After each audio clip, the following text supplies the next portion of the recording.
Hi everybody, Dad Rules here, and today I'm going to talk to you about buying gemstones, testing them at home, some of the tools you'll need, and how I converted my little digital scale into what I believe is called a Hanneman scale. Now, let's discuss a little bit about the Hanneman scale. If you were to buy one professionally, they're about $500 over $1,000, somewhere in between there. Okay, it would be a scale with a box similar to this.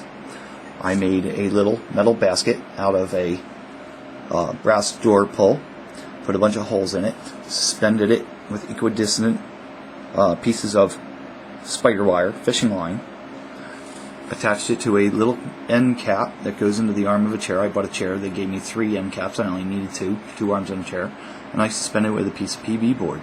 Now, if you bought a professional one, there would be a scale up top, okay, a box like this with a basket, and it would actually pull from the center of the scale. And what it does is it measures the weight of a stone in distilled water. Okay? Now, when you're doing that, that is how you figure out specific gravity.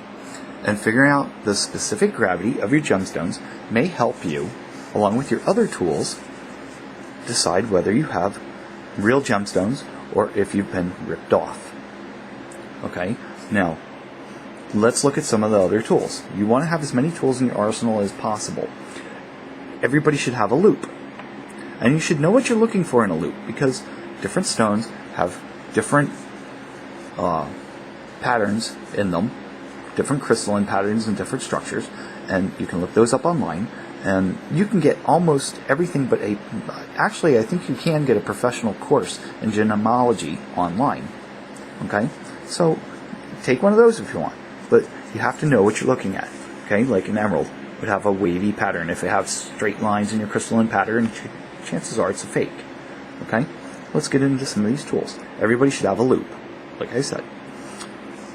I use an ocular out of my daughter's telescope. I bought her a really good Galileo telescope. This is higher power than your loupes, and sometimes it shows too much and I have to back out and look again, but I can see everything in a stone. Okay. Loupes are 10 power. I've seen 30 power. I think I've seen up to 60 power. This is much higher. Like I said, I can see everything. Get yourself a loupe. If you're not, I'm used to using this. I like it. Just personal preference. If you deal with diamonds, chances are you're familiar with one of these, especially if you're going out and yard sailing, going to estate sales, things like that. Okay. You want to be able to test your diamonds. It does a thermal conductivity test, and it does a pretty good job at weeding out cubic zirconia, glass, and lead crystal, things of that nature that are not diamond. Okay, it will do some tests on some gemstones. I think spinel will also test for glass, so if you're into spinel, this won't help you much, but you know, if you add up A and B, we're going to go to C and D pretty soon. All right. Things add up, chances are you have a real stone. Turn the battery off. Okay. I also have my gram scale. I have a refractometer. I didn't bring it out, and I should have for the video. But you can also look up the refractive index, the way the light passes through the stone, and it will tell you whether you're looking at ruby or not. It won't tell you whether it's a synthetic or not. Okay. It'll tell you if it refracts light the way the gemstone should. Alright, then you can use specific gravity. And you can go online also, and you can look up all the specific gravities for all the different gemstones. I have pages and pages and pages of different specific gravities for different gemstones. This video was inspired by a Mr. Oliver Louis, and I invite you to watch his videos on YouTube. Go onto his channel, and he does a very good thing on synthetic ruby, synthetic emeralds, synthetic spinel, synthetic garnet, things of that nature, and helping you determine whether your stones are real or not. Okay? I'm trying to give you one more tool in your arsenal. It's homemade. I don't claim it to be a scientific device, but it works fairly well. It has worked for me, and maybe you can build one. Maybe you build a better one. I'd love to see it. But we're going to get into some of these stones here and what I buy. I'm an eBay member. Okay? You have to be careful when you're buying online, because you're buying sight unseen pretty much. They give you these fancy videos. They hire professional cameramen just like on TV. And they can make a crappy stone look good. You want to look at details like chipped corners, chipped edges, whether the cut is rounded off. If the cut is not nice and clean, that's a good indication of glass. Alright? Because glass will round over when they go to polish it. Alright? So you want to be very careful, and you want to watch the terminology. Okay? Red ruby. They'll say it's natural red ruby. Well, sure, you expect it to be natural red. Alright? Rubies, you'd expect them naturally to be red. It doesn't mean it's a natural stone. Okay? And you want to watch out for things like hydrothermal. Alright? Hydrothermal, melt diffusion, flux transportation, bleaching, coating, laser. They will take a diamond, drill a hole in it with a laser, knock out the inclusion, and then fill it back up with glass. And you can find that with a loop. Okay? You'll find that with a loop. Impregnation, dyeing. They will dye a piece of quartz green and try to sell it as an emerald or another stone. Okay? Oiling. That's a pretty common practice with emeralds. Has been for a long time. Okay? Just like the heating of some stones. And we'll get into that in a minute. Now, my wife, she was new to eBay. Like I said, I love eBay, don't get me wrong. You can get some really good deals. I have pennies on the carrot. If you know what you're looking for. Watch for the chips. Watch for cracks. Try to look deep into the stone. Alright? I see a lot of people who complain, and then I view their original purchase, the listing, and I say, well, no wonder. You bought a piece of junk. It looks like a piece of junk. Okay? She thought this was a 50 carat topaz, $1 a carat. Right there should send up red flags. Nobody was bidding on it. Alright? It says untreated. Well, of course it's untreated. I contacted the seller. He said it was hydrothermal treatment. Well, hydrothermal is lab created. And of course they didn't treat it after they made the stone. Alright? I'm not exactly sure what material this is, but I know it's lab created. So it's a fake, and it was a $50 lesson hard learned. I couldn't retract the bid. You can't do that on eBay. Alright? Not without the seller's permission. Alright? But that was a lesson learned. Alright? So listen to the terminology. Look at your stones. Alright? Let me show you. This is a boulder opal that I bought for my daughter. Now, this is what's called a fossil opal. I don't know if you can see some of the colors in this thing. The light here really doesn't do it justice. Beautiful stone. I'm very happy with it. It's real. Okay? Let's get rid of that. Let's use my tool here. Alright? This is a Ethiopian fire opal. There's a little milk in it. The cut's a little off, but I stole this thing. I paid very, very little money for this thing. Alright? There's nice color in it. There's greens, oranges, yellows. Okay? There's some nice colors in this stone. Alright? I don't know if you guys can see them. Alright? There's some nice color in this stone.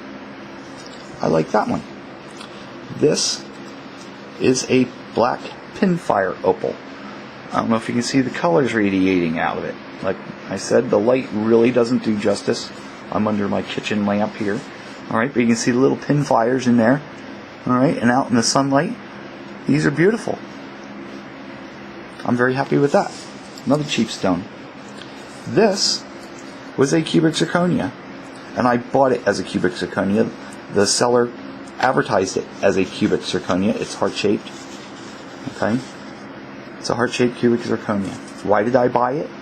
For the setting. If anybody knows anything about gold settings right now, they're very expensive.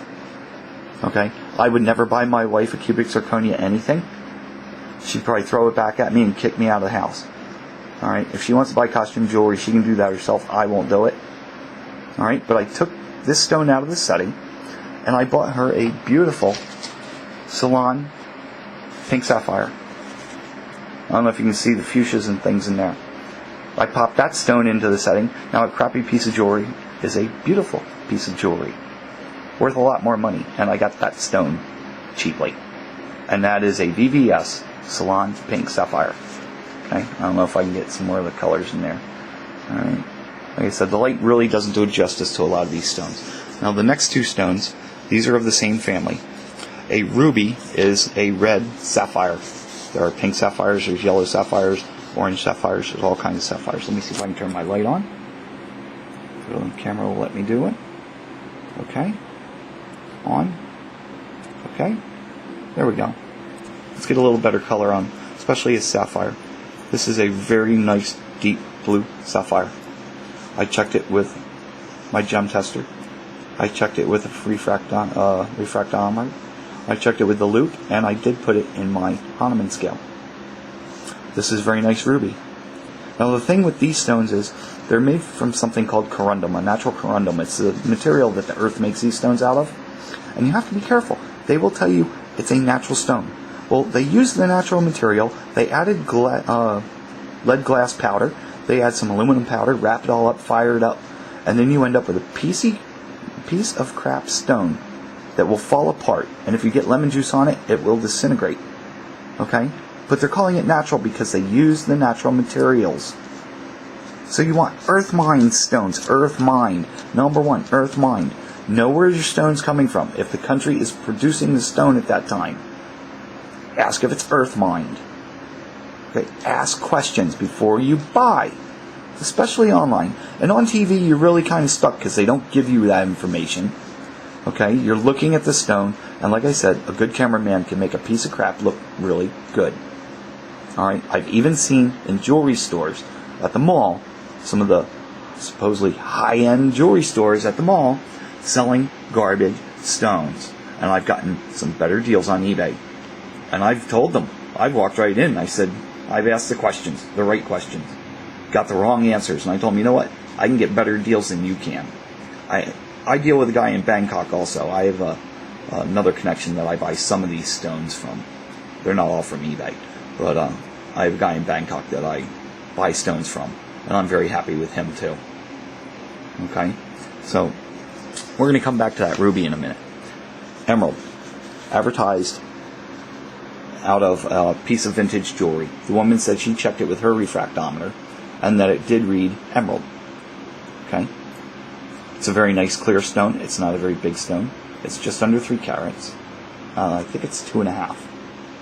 Okay, very, very nice stone. Now, if she'd checked with the loupe, she'd seen the wavy pattern, the wavy pattern of the material in the stone, the crystalline pattern. If it has a straight pattern, it's a fake.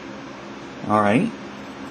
And I did check this in my Hanneman scale, and it came up as an emerald. So I'm happy that that's an emerald too. Colombian emerald. Yeah. I'm going to turn the light out here because it's washing the color out of this stone. The stone's already a little bit light. It's not as dark as I would like it. But it's set in silver. And I hate silver. I process scrap gold. And I'll probably use this silver setting to import some gold. And I'll get the silver back too. But anyway, this is a Colombian emerald. It's fairly clear. It's a class 3 stone, so it's not unlikely that you're going to see some striation, intrusion, things of that nature. And especially with the Colombians, I've noticed that if you look down into the stone, if you look from the table, the top of the stone, down into the curtain, the cuts at the bottom, alright, that it will almost look like a machined aluminum type pattern. If you've ever looked at machined aluminum, okay? And that's kind of indicative of a Colombian emerald. Alright, not your, I think they're coming out of Zambia right now or something like that. Alright. My wife likes the Colombian emeralds. But anyway, this setting's kind of washing the color out. I think if it's set in gold, it'll come up much nicer. Now, we're going to get to my Hanneman scale and how it will help us determine specific gravity here. Let's leave this QZ out too, or CZ. Alright, specific gravity with intercepting valence. You're measuring the density in carats. Okay? Measuring the density of the stone in carats. So you want to set your scale in carats. Alright? Specific gravity, the formula. Now, like I said, I invite you to watch Oliver Louis. He does a good video on specific gravity. And the formula for specific gravity is the weight of the stone in the air. So you weigh the stone in the air in carats. Now you divide that number, Okay? You divide that number by the weight of the stone in the air minus the weight of the stone in the water. Well, how do you determine the weight of the stone in water? There's a couple ways of determining specific gravity. You can take a graduated cylinder, fill it up with a liquid, mark it, okay? Drop something big like this in here, alright? Then you measure the displacement, the way the water has come up, how much the water has come up, and you can divide, I believe it's milliliters by, it's measured in gram weight, or gram into milliliters, whatever it is, and come up with density also. But that works great for a big stone. What do you do for these little guys? This little 3-carat ruby. What do you do for them? That's hard to do at home. Okay? So you build yourself a Hanneman scale, or you can buy one. Alright? Now, and you measure it in distilled water. And I believe the correct temperature is 39.4, 39.2 degrees, something like that. This has been chilling. Okay? And we'll get to that in a minute. Now, let's do an example of specific gravity. The weight in the air is 16 carats. You measure it on the scale, and the weight in the water is 12 carats. So we enter 16 at the top. 16, weight of the air and the stone, weight of the stone and water. 16 minus 12 gives us 4. Then we divide this number into the top number. 4 into 16 gives you 4. So you get a specific gravity of 4. Now, I checked my little contraption. I don't claim it as a scientific piece of equipment. It's not. And I'm not a gemologist. I'm just a average person trying to live like a rich man, you know? I like nice things. My wife likes nice things. And I like giving them to her.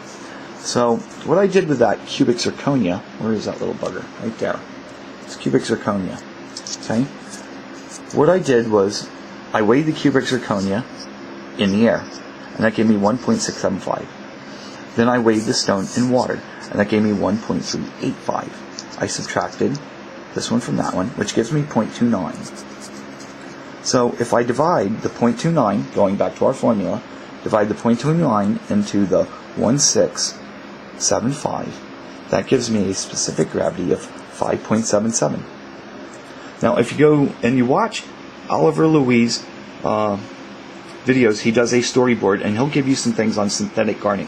Synthetic spinel. Glass is a tricky one. It ranges from 2 to 4.2. Okay? CZ. Alright? I was right in the money. 5.5 to 6. So I was on the right track. So I did experiment with my other stones. Like I said, I'm happy that's an emerald. You know, I'm happy that that's a ruby or a sapphire. And today I'm going to show you how to do the ruby. Now, we are going to weigh the stone in the air. Now, I have already calibrated. Where's my little weight? It's over here. I did calibrate my scale. I can't get it out of the holder. But we're going to turn it on. And the only thing I don't like about this scale is manufacturers treat everybody like a 5-year-old. It shuts off if you're not using it constantly. But it is a good scale. It's very sensitive. Okay, this is a 3-carat stone. That's what I bought it as, a 3-carat stone. And we have 3 carats. Okay? We're going to take this away.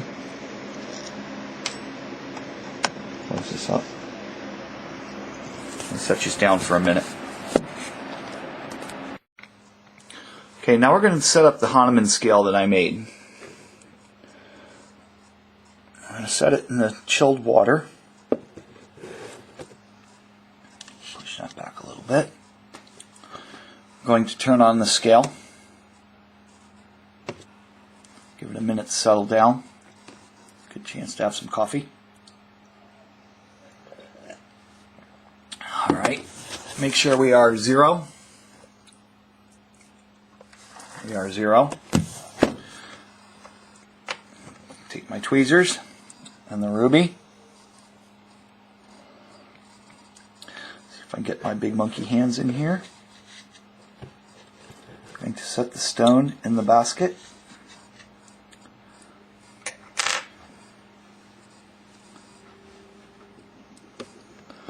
Then a minute to settle down.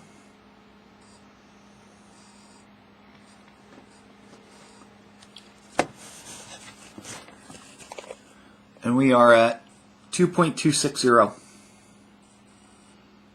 2.260. That is the weight of the stone in the water. Okay? Now we're going to plug this into our formula.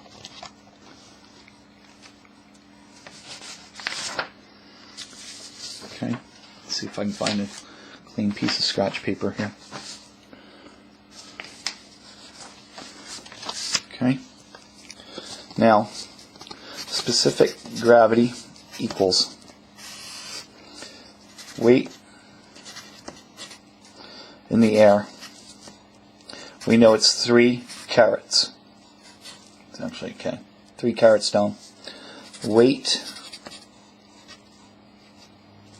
no stone in water. Sorry, I didn't do that right. It's just W8 or WT. The weight of the stone in the water was 2.260. Alright, so we take 3 minus the 2.260 into our formula. Remember our formula. We have to take the 3 minus 2.260. Where's my handy dandy scientific calculator? Best of all, cheap is cheap. So we have a 3 carat stone minus 2.260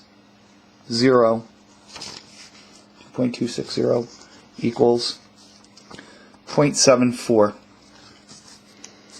0.74. So now we plug that back into our formula. Clear. We have to divide the number we got here into the total weight of the stone in the air.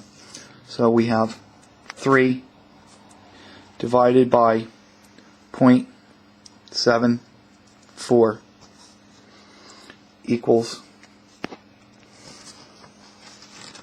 4.05. So we have a specific gravity of 4.05. Okay? Let's find out what the specific gravity of a ruby is. It's 3.79 to 4.05. I'm right in the money. Okay? So hopefully, this is just another tool. Maybe you can build one better. I'd love to see it, and if you get better results, alright? But if you add A plus B plus C plus D and everything adds up, chances are you have a decent stone. Alright? It's just another tool to your arsenal to help you determine what you have. And I hope you enjoyed this video. Like I said, please subscribe, like me on Facebook if you want, and visit Oliver Louis. Very, very good explanations, great videos. Thanks, YouTube. Have a great day.